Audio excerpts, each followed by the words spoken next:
Hello everyone, my name is Caitlin, and I'm going to be researching if sub-Saharan Africa can position itself as an ethical and sustainable global apparel sourcing hub.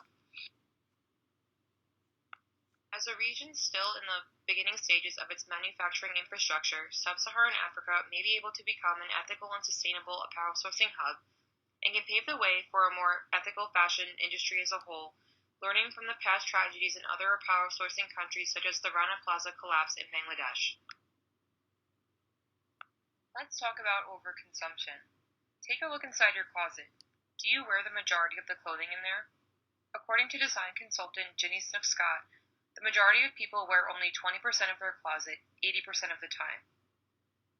In recent years, fast fashion has made cheap clothing so accessible that many people don't think twice about buying a piece of clothing to be worn once and then disposed of.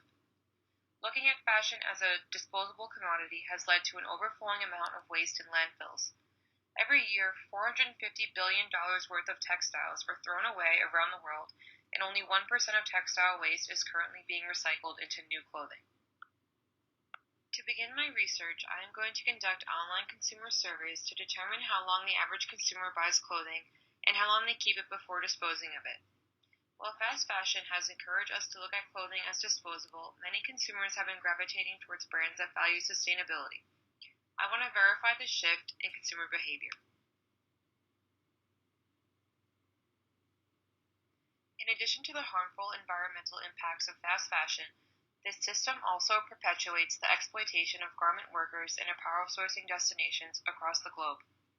Fast fashion brands are often competing for the cheapest labor, and a 2019 Oxfam study found that nearly 100% of Bangladeshi garment workers earn less than a living wage. Along with low wages, many of these garment workers experience unsafe working conditions, with factories not meeting safety standards going unchecked. On April 24, 2013, the Rana Plaza factory in Bangladesh collapsed, killing at least 1,132 garment workers. Workers were forced to enter the 8-story building on the day it collapsed despite complaints of cracks in the infrastructure. While the Rana Plaza collapse highlighted the vulnerabilities garment workers face and brought these issues to the forefront of the global community, not enough has been done to improve or protect the lives of garment workers across the globe. State and local employers in Bangladesh have continued efforts to intimidate or fire workers who attempt to unionize for their rights. And unfortunately, many female garment workers have no other options but to keep working in these conditions to support their families.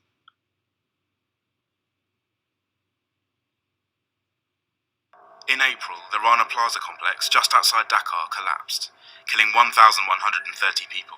Most of the victims were garment workers, who were told to return to work despite visible cracks in the building. The tragedy provoked an international outcry over unsafe and exploitative working conditions in Bangladesh's garment industry. But since then, there's been little sign that foreign companies have withdrawn their business from the country, and little hope that pacts to improve safety will be honoured. Despite earning $63 a month, more than 60% higher than what others earn, Parul can scarcely make ends meet. One of her 3 daughters also now works in the manufacturing industry. Parul can only hope her daughters will one day have a better life than her. আমার মেয়েগুনি একটু মানুষের মতো মানুষ করে লেখাপড়া করাইয়া ভালো একটা ছেলের হাতে দিতে পারি, ওরা যাতে সুখ শান্তিতে দিন কাটাইতে পারে, সুখ দেখে আমি মরতে পারি, এটাই আল্লাহর কাছে আমার চাওয়া পাওয়া।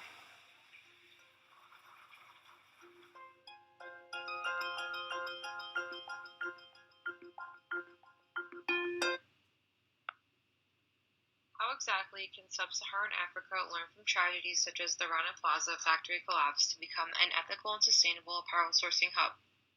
What has actually changed, if anything? To find answers to these questions, I am going to conduct a primary comparison and analysis of case studies on Rana Plaza from 2013, the year it happened, to present day. I want to understand how the language has changed surrounding Bangladeshi garment workers and their conditions following this event, and will pull key words from these case studies to see if I can quantify a trend in positive language. In addition, it is so important to me to get a first-hand perspective of the current state of the garment industry in sub-Saharan Africa by conducting interviews with female garment workers in Ghana. I want to ask them about their general day at work, what can be done to improve their work experience, and their hopes for the future. These interviews will help me gain indispensable insight from my research. With this research, I want to be part of the solution for a sustainable planet and a better life for garment workers all over the globe as we move towards the future, because the current fashion system is broken. Sub-Saharan Africa is a region just beginning in their journey of apparel sourcing, and history should not be doomed to repeat itself.